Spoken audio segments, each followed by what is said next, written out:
आकाशवाणी भोपाल से प्रस्तुत हैं प्रादेशिक समाचार।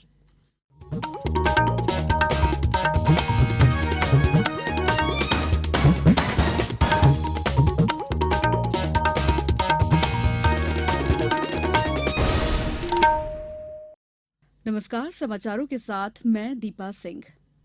राज्य विधानसभा में आज समर्थन मूल्य पर मूंग और उड़द की खरीदी और किसानों की कर्ज माफी जैसे मुद्दों पर हंगामा हुआ, जिसके चलते सदन की कार्यवाही 2 बार स्थगित करनी पड़ी। वहीं विपक्षी दल कांग्रेस ने सदन से बहिर्गमन कर दिया। शून्यकाल के दौरान कांग्रेस सदस्यों ने आरोप लगाया कि मुख्यमंत्री शिवराज सिंह चौहान की मूंग और उड़द की इस महीने की 31 तारीख तक खरीदी की घोषणा के बावजूद कई जिलों में खरीदी बंद हो गई है। कांग्रेस सदस्य नारेबाजी करते हुए गर्भगृह में आ गए। हंगामे के कारण उपाध्यक्ष राजेंद्र सिंह ने कार्यवाही 5 मिनट के लिए स्थगित कर दी। सदन के पुनः समवेत होने पर हंगामा जारी रहा, जिससे सदन की कार्यवाही फिर 15 मिनट के लिए स्थगित कर दी गई। कार्यवाही दोबारा शुरू होने पर नेता प्रतिपक्ष अजय सिंह ने मुख्यमंत्री की घोषणा पर अमल नहीं होने की बात उठाई। इस पर कृषि मंत्री गौरीशंकर बिसेन ने कहा कि वो आज ही कलेक्टरों को निर्देश दे रहे हैं और सभी जिलों में मूंग और उड़द की खरीदारी 31 जुलाई तक जारी रहेगी। कांग्रेस विधायक कर्जमाफी के पक्ष में और राज्य सरकार के खिलाफ नारे लगाते हुए एक बार फिर गर्भगृह में आ गए। बाद में उन्होंने सदन से बहिर्गमन कर दिया। राज्य मंत्रिमंडल ने नरसिंहपुर जिले के साईखेड़ा विकासखंड और टीकमगढ़ जिले की उप तहसील बड़ागांव को तहसील बनाने का फैसला किया है।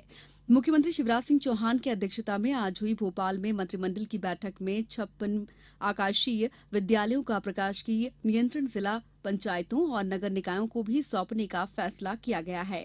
इनके शैक्षणिक और गैर शैक्षणिक स्टाफ का संविलियन किया जाएगा। इसके साथ ही राज्य तिलहन संघ के सेवायुक्तों का वाणिज्यकर विभाग में संविलियन करने का भी फैसला किया गया है। मंत्रिमंडल ने 3 चिकित्सा महाविद्यालयों में सुपर स्पेशलिटी ब्लॉक और हॉस्पिटल निर्माण के लिए भी धनराशि को मंजूरी दे दी है। राज्य विधानसभा में वित्त मंत्री जयंत मलैया ने आज मौजूदा वित्त वर्ष के लिए राज्य सरकार का पहला अनुपूरक बजट पेश किया। 6,000 करोड़ रुपए से अधिक राशि के इस अनुपूरक बजट में कई मदों के लिए व्यापक प्रावधान किए गए हैं। मुख्यमंत्री शिवराज सिंह चौहान ने कहा है कि स्वच्छ प्रशासन का संदेश जनता तक पहुंचे तो शासन सरकार की सर्वोच्च प्राथमिकता है। उन्होंने कमिश्नर और कलेक्टरों से कहा है कि राजस्व प्रशासन उनका बुनियादी काम है। इसे चुस्त दुरुस्त बनाने को सर्वोच्च प्राथमिकता दें। जनता को लोक सेवा प्रदाय कानून की सेवाएं समय सीमा में मिलें। शिवपुरी जिले में प्रधानमंत्री फसल बीमा के तहत किसानों को जानकारी दिए जाने और खरीफ फसलों का बीमा कराए जाने के लिए आज से शिविर शुरू किए जा रहे हैं। इन शिविरों में राजस्व विभाग के पटवारी, कृषि विभाग की ग्रामीण कृषि विस्तार अधिकारी और कृषि विकास विभाग के पंचायत सचिव फसल बीमा योजना की किसानों को जानकारी देंगे। झाबुआ जिले में आदिवासी खेती पद्धति में किए गए अनुसंधान के लिए कृषि विज्ञान केंद्र के वरिष्ठ वैज्ञानिक डॉक्टर आई.एस. तोमर और उनकी टीम के सदस्य डॉक्टर आर.के. यादव और प्रोफेसर अनिल कुमार को संयुक्त रूप से वर्ष 2016 का फखरुद्दीन अली अहमद पुरस्कार दिया गया। गौरतलब है कि ये पुरस्कार आदिवासियों की आजीविका में सुधार के लिए उनकी खेती की पद्धति के लिए अनुसंधान के लिए दिया जाता है। प्रदेश में वर्षा की गतिविधियों में बढ़ोतरी हुई है। पिछले 24 घंटों के दौरान जबलपुर, भोपाल, उज्जैन संभागों के अधिकांश स्थानों पर, जबकि होशंगाबाद, ग्वालियर, इंदौर जिलों में कुछ स्थानों पर वर्षा दर्ज की गई। राज्य में वर्षा के आंकड़े चिचौली में 14, बैतूल में 8, मंडला में 5, नरसिंहपुर, ब्यावरा, गुना में 4, भोपाल, होशंगाबाद, सुसनेर और राजगढ़ में 3 सेंटीमीटर वर्षा दर्ज की गई। हमारे बैतूल संवाददाता ने बताया है कि जिले के अटनेर तहसील क्षेत्र में हुई तेज बारिश और आंधी के चलते यहां के 2 दर्जन गांव की फसलें तबाह हो गई हैं। गांव के किसानों ने बताया कि कल तेज बारिश और आंधी के चलते मक्का, सोयाबीन और कपास की फसल जमींदोज हो गई है, जबकि होशंगाबाद जिले में भारी वर्षा दर्ज की गई। पचमढ़ी में सबसे ज्यादा 102 मिलीमीटर बारिश दर्ज की गई।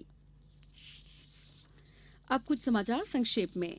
डिंडौरी में खेल एवं युवा कल्याण विभाग के जिला स्तरीय युवा उत्सव का आयोजन 26 जुलाई को किया जा रहा है, जिसमें लोकगीत, लोक नृत्य और शास्त्रीय वादन को शामिल किया गया है। राजगढ़ कलेक्टर ने लोक सेवा गारंटी अधिनियम के तहत 4 ग्राम पंचायत सचिवों पर समय सीमा में सेवाएं प्रदान नहीं करने पर 13,500 रुपए का जुर्माना लगाया है। हरदा कलेक्टर ने राजस्व न्यायालयों के पीठासीन अधिकारियों को आदेश दिए हैं कि आवेदनों को तत्काल पंजीबद्ध किया जाए। 30 जुलाई के बाद बिना सूची में अंकित आवेदन का निराकरण करने पर गंभीर अनियमितता मानकर कठोर कार्रवाई की जाएगी। झाबुआ के ई गवर्नेंस ट्रेनिंग सेंटर में नगरीय निकाय 2017 के अंतर्गत जिले के चयनित मास्टर ट्रेनर्स की ट्रेनिंग रखी गई। छतरपुर जिले के बिजवार में एसडीओ ने कल छापामार कार्रवाई करते हुए जंगल से 7 शिकारियों को गिरफ्तार किया है। होशंगाबाद में खनिज विभाग ने आज सरकारी मूल्य पर रेत बेचने की तैयारी की है। खनिज विभाग ने जावली में 4000 घनमीटर रेत का स्टॉक किया है। इसके साथ ही प्रादेशिक समाचार का ये बुलेटिन समाप्त हुआ। नमस्कार।